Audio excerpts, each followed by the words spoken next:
Hello everyone, চলে এসেছি চিটমারালুর ট্রিপের সেকেন্ড পার্ট নিয়ে। তো আজ আমরা বেরিয়ে যাব মোলায়েমডিহিতে। তো সেজন্য আমাদের সকাল সকাল গাড়ি চলে এসছে, আমরা যাব এই গাড়িতে চেপেই। তো যাওয়ার পথে একটা সাইট সিন ছিল, যেটা দেখতে ঠিক এরকম ছিল, অপূর্ব দেখতে লাগছিল। তারপরে আমরা যে রাস্তাটাতে যাচ্ছিলাম, পাশের এই গাছগুলো দেখতে অসম্ভব সুন্দর লাগছিল।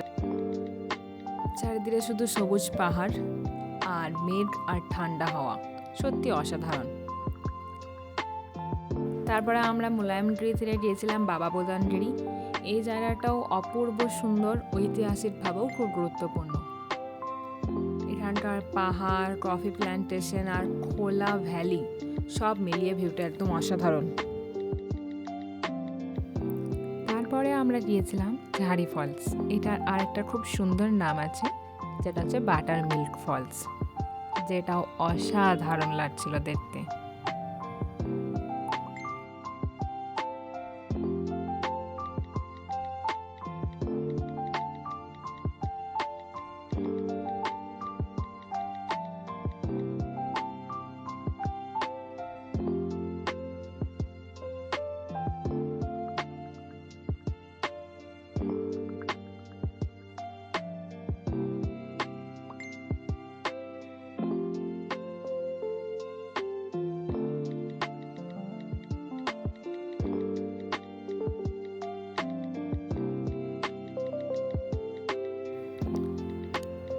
তারপরে আমরা গিয়েছিলাম এই প্লেসটায়, এখানে ট্রেকিং করা যায়।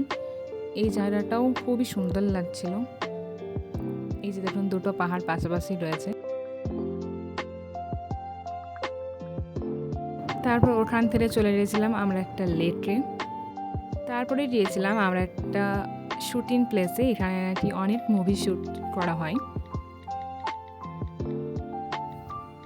তারপরে আমরা দেখতে পেয়েছিলাম কফির বাগান, চারিদিকে এত কফি গাছ ছিল, খুব সুন্দর জায়গা। এই যে দেখুন, কত কফিও ধরে আছে। রাস্তার সাইডে হওয়ার জন্য একটু ডাস্ট জমেছে, ওখান থেকে আমরা কয়েকটা কফি বীজ তুলে নিয়েছিলাম, যেটা এই যে পরে ছাড়িয়ে দেখেছি। এই যে কফি বীজ কাঁচা অবস্থায় দেখতে ঠিক এইরকম। তো এরকম দুধারের কফি গাছ, জঙ্গল আর মাঝে এরকম সরু রাস্তা দিয়ে হাঁটতে বেশ ভালো লাগছিল। তারপরে হোটেলে ফিরে আমরা আমাদের ডিনার সেরে নিয়েছিলাম। তো আজকে ডে 2 এর ব্লগ কেমন লাগলো অবশ্যই কমেন্ট করে জানাবেন। ভালো লাগলে লাইক, শেয়ার অ্যান্ড সাবস্ক্রাইব করবেন। Thank you.